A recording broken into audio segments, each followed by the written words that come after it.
అందరికీ నమస్కారం. వైద్యో నారాయణో హరి అనే నానుడిని పూర్తిగా నిర్వీర్యం చేసినటువంటి ముఖ్యమంత్రి ఎవరైనా ఉన్నారంటే అది జగన్మోహన్ రెడ్డి గారు. మాటలు మాత్రం కోటలు దాటుతూ ఉన్నాయి. వాస్తవానికి చూస్తే చేతులు కూడా దాటినటువంటి పరిస్థితి వైద్య విషయంలో. వైద్య విపత్తు ఈ రాష్ట్రంలో నెలకొని ఉంది అని చెప్పడానికి అనేక అంశాలు. ఎందుకంటే ఈ రోజున ఎక్కడ చూసినా కూడా దేవుని దయని, పేదలకి కోసం నేను వచ్చానని కళ్ళబొల్లి మాటలు చెప్తూ సమయాన్నంతా కూడా వృధా చేస్తూ మరొక్కసారి మోసం చేయడానికి ప్రయత్నించే జగన్మోహన్ రెడ్డి గారు, నేను అడుగుతా ఉన్నా, ఈ రోజున గ్రామీణ ప్రాంతంలో సురక్ష ఆరోగ్య పథకం అని చెప్పి ఒకటి పెట్టి ఇంటింటికి వైద్యాన్ని అందిస్తానని చెప్పినటువంటి నువ్వు ఈ రోజున ఈ రాష్ట్రంలో ఎవరికైనా వైద్యం అందించే విధానం ఉందా అని చెప్పి నేను అడుగుతా ఉన్నా. ఎందుకంటే ప్రాథమిక ఆరోగ్య కేంద్రాల్లో పారామెడికల్ స్టాఫ్ లేదు, మెడికల్ స్టాఫ్ లేదు. అదేవిధంగా రిఫరల్ హాస్పిటల్స్లో సరైన వైద్యులు లేరు. ఉంటే వైద్యం అందదు, వైద్యం అందితే మందులు ఉండవు. ఆఖరికి గాజుగుడ్డ కొనుక్కోవాలన్నా కూడా ఈ రోజున వాళ్ళకి నిధులు లేనటువంటి పరిస్థితి మనం చూస్తూ ఉన్నాం. అంతేకాకుండా ఈ రోజున ఏదైతే డయాబెటిక్ పేషెంట్స్కి డయాలసిస్ సెంటర్స్ గతంలో పెట్టామో ఆ డయాలసిస్ సెంటర్స్ అన్నింటిని కూడా మూసివేసుకునే పరిస్థితిలో ఈ రోజున వైద్య విధానం ఉంది అంటే, ఆరోగ్య విధానం ఉంది అంటే ఈ రాష్ట్రంలో వైద్య ఆరోగ్య శాఖ ఏ రకంగా పనిచేస్తుందో ఈ రోజున మనం ఆలోచన చేయవచ్చు. ఈ రోజున మెడికల్ కాలేజీలు కడుతున్నాం, పేదవాడికి ఈ మెడికల్ కాలేజీల ద్వారా హాస్పిటల్ ద్వారా వైద్యం అందిస్తాం అదేవిధంగా అని చెప్పినటువంటి నీవు ఇవాళ మెడికల్ సీట్లు తగ్గిపోతూ ఉంటుంటే ఎందుకు తగ్గుతూ ఉన్నాయి, ప్రభుత్వ మెడికల్ కాలేజీలు అనేది కనీసం పట్టినటువంటి పరిస్థితి ఈ రాష్ట్రంలో ఒకసారి గమనించాల్సిన అవసరం ఉందని చెప్పి మీకు మనం చేస్తూ ఉన్నా. ఈ రోజున మీరు ఆరోగ్యశ్రీ పథకాన్ని చాలా బ్రహ్మాండంగా కొన్ని వేల వ్యాధులకి విస్తరించినటువంటి పథకం నా హయాంలో గతంలో చంద్రబాబు నాయుడు గారు కేవలం 1200కో 1300కో పరిమితి అయితే నేను 5000కో 6000కో వ్యాప్తి చేసినటువంటి గొప్ప సంస్కృతి సాంప్రదాయం కలిగినటువంటి పేదవాడి పట్ల, పేదవాడి యొక్క ఆరోగ్యాన్ని రక్షించే దాంట్లో నేను ప్రధాన పాత్ర పోషిస్తా అన్నటువంటి నువ్వు ఈ రోజున 1500 కోట్ల రూపాయలు బిల్లులు పెండింగ్ ఎందుకున్నాయో ఆరోగ్యశ్రీ పథకం కింద అని చెప్పి నేను అడుగుతా ఉన్నా. ఈ రోజున ఆరోగ్యశ్రీ పథకం ఏ హాస్పిటల్స్కి అయితే కేటాయించారో ఆ హాస్పిటల్స్లో పేదవాడు వెళ్తే పేదవాడికి వైద్యం అందుతుందా ఆరోగ్యశ్రీ పథకం ద్వారా అని చెప్పి నేను అడుగుతా ఉన్నా. ఎందుకు అందట్లేదంటే నీ యొక్క వక్ర బుద్ధి వల్ల, చెడు ఆలోచన వల్ల దీపం ఉండగానే ఇల్లు చక్కబెట్టుకుందాం అనే రీతిన నువ్వు ఈ రోజున ఎవరైతే నీ అనుయులు ఉన్నారో ఆ అనుయులు ఎవరైతే కాంట్రాక్ట్ వర్కులు చేశారో ఆ కాంట్రాక్ట్ వర్కులు చేసిన వాళ్ళకి కోడ్ ముందునే డబ్బులు రిలీజ్ చేయాలనే దురుద్దేశంతో అప్పులు తెచ్చి 4750 కోట్ల రూపాయల అప్పులు తెచ్చినటువంటి నీవు 6500 కోట్ల రూపాయలు కాంట్రాక్టులకి ఇచ్చిన మాట వాస్తవా కాదా అని చెప్పి నేను అడుగుతా ఉన్నా. ఆనాడు పేదవాడు గుర్తు రాలేదా? ఆనాడు ఆరోగ్యశ్రీలో పెండింగ్ బిల్లులు ఉన్నట్టు గుర్తు రాలేదా? ఎందుకు కాంట్రాక్టర్లకి చెల్లించావు? ఎందుకు ఈ ఆరోగ్యశ్రీ అమలు చేసే హాస్పిటల్కి పెండింగ్ బిల్లుల్ని 1500 కోట్లు ఎందుకు చెల్లించలేదని చెప్పి నేను అడుగుతా ఉన్నా. అంటే దీపం ఉండగానే ఇల్లు చక్కబెట్టుకోవాలి, ఓడిపోతున్నాను నీకు అర్థమైపోయింది కాబట్టి వసూలు రాజాగా ఈ రోజున మిగిలిపోయే జగన్మోహన్ రెడ్డి గారు మీరు కాదా అని చెప్పి నేను అడుగుతా ఉన్నా.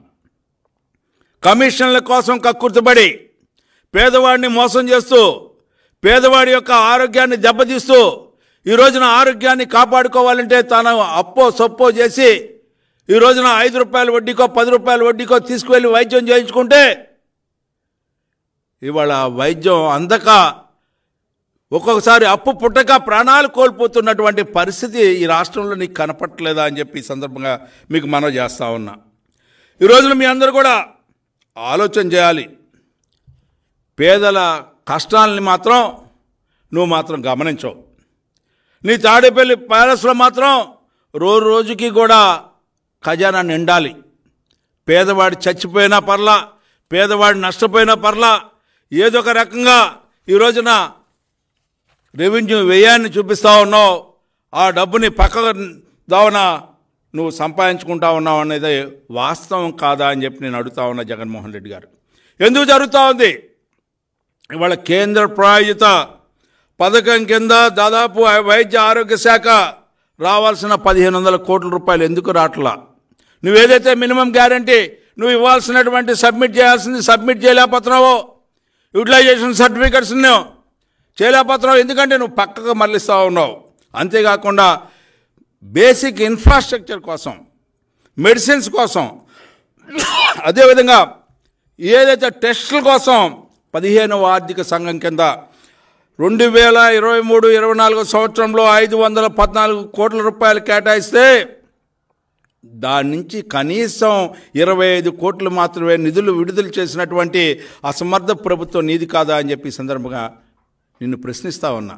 ఎవరి కోసం నువ్వు ఈ యొక్క కార్యక్రమాలన్నీ చేస్తున్నావు అని చెప్పి నేను అడుగుతా ఉన్నా. పైగా డప్పా కొట్టుకుంటున్నావు, డోలు వాయించుకుంటున్నావు, దేవుని దయతో వస్తున్నానని చెప్తున్నావు, మోసపూరితమైనటువంటి మసిపూసి మారేడికాయ చేయడానికి ప్రయత్నిస్తూ ఉన్నావు. ఏమిటయ్యా ఈ మోసం?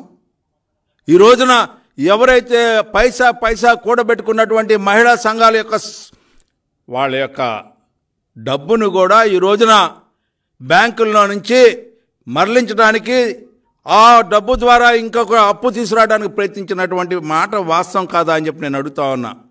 అభయహస్తం కింద దాదాపు 2118 కోట్ల రూపాయలు దాచుకుంటే దాన్ని పక్కదావకు మళ్లించినటువంటి వాస్తవం కాదా అని చెప్పి నేను అడుగుతా ఉన్నా. ఏమి సాధిద్దామని చెప్పి ఆనాడు గతంలో ఎన్టీఆర్ వైద్య సేవ ద్వారా ఏ రకంగా వైద్యం అందేది పేదవాడికి, మహిళలకి మాస్టర్ హెల్త్ చెకప్ ఏ రకంగా అమలు చేసేవాళ్ళం అని చెప్పి మీకు మనం చేస్తూ ఉన్నా.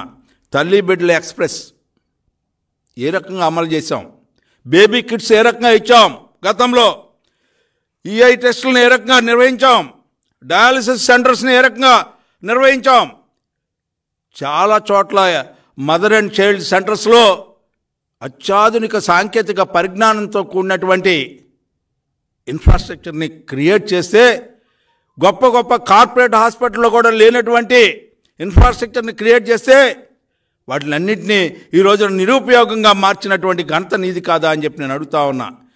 ఏ రిఫరల్ హాస్పిటల్స్లో సిటీ స్కాన్ సెంటర్స్ పనిచేస్తున్నాయని చెప్పి నేను అడుగుతా ఉన్నా. ఎంఆర్ఐస్ పనిచేస్తున్నాయని చెప్పి నేను అడుగుతా ఉన్నా. గతంలో అతి చౌకగా వైద్యాన్ని అందించే విధానాన్ని రూపొందిస్తే, పేదవాడి కోసం ఇవన్నీ కూడా మనం సృష్టిస్తే వాటిలన్నింటినీ నాశనం చేసి కార్పొరేట్ హాస్పిటల్కి దోహదపడే విధంగా ఈ రోజున సహాయం చేస్తున్నటువంటి వ్యక్తి నువ్వు కాదా అని చెప్పి నేను అడుగుతా ఉన్నా. ఇంకా పైన వారంటావు, క్లాస్ వారంటావు. నీ క్లాస్ వారల్లా ఎవరి కోసం? నీ కోసం, నీ అనుయుల కోసం, నువ్వు నమ్ముకున్న కార్యకర్తల కోసం తప్పితే పేద ప్రజల కోసం నీ యొక్క వారు ఎక్కడైనా జరిగిందా ఈ యొక్క 5 సంవత్సరాలు అని చెప్పి నేను అడుగుతా ఉన్నా. గిరిజనులకి వైద్యం ఆలస్యం కాకుండా ఆ రోజున ఫీడర్ అంబులెన్సులు పెడితే ఏమైపోయినాయి ఆ అంబులెన్సులు అని చెప్పి నేను అడుగుతా ఉన్నా. ఇవాళ అంబులెన్స్ని మెయింటైన్ చేస్తూ అంబులెన్స్ని నడిపే వ్యక్తి ఎవరయ్యా? నీ యొక్క విజయసాయిరెడ్డి అల్లుడు కంపెనీకి దత్తత తీసుకున్నటువంటి పరిస్థితి నీది కాదా అని చెప్పి నేను అడుగుతా ఉన్నా. ఆఖరికి నేతి బీరకాయలో నెయ్యి ఎంత ఉండదో వాస్తవం, అదే రంగా నీలో మానవత్వం అనే పదానికి అర్థం లేకుండా పోయిందని చెప్పి చెప్పడానికి నేను వెనకాట్లా. ఎందుకంటే కరోనా సమయంలో ఆ రోజున మరణాల సంఖ్య ఎంత అంటే చెప్పలేకపోయావు. అంతేకాకుండా ఎవరైతే నీ లెక్క ప్రకారం మరణించిన వారికి కూడా ఆర్థిక సహాయాన్ని చేయలేనటువంటి, ఆఖరికి బ్లీచింగ్ పౌడర్ని కూడా దాంట్లో కూడా అవినీతి చేసినటువంటి, అంటే పేదవాడి యొక్క ఆరోగ్యాన్ని కాపాడే విషయంలో కూడా అవినీతి చేసినటువంటి మొట్టమొదటి ప్రభుత్వం ఏదైనా ఉందంటే అది నీ ప్రభుత్వమే అని చెప్పి ఇది అక్షర సత్యం అని చెప్పి మనవి చేసుకుంటూ సెలవు తీసుకుంటా ఉన్నాం.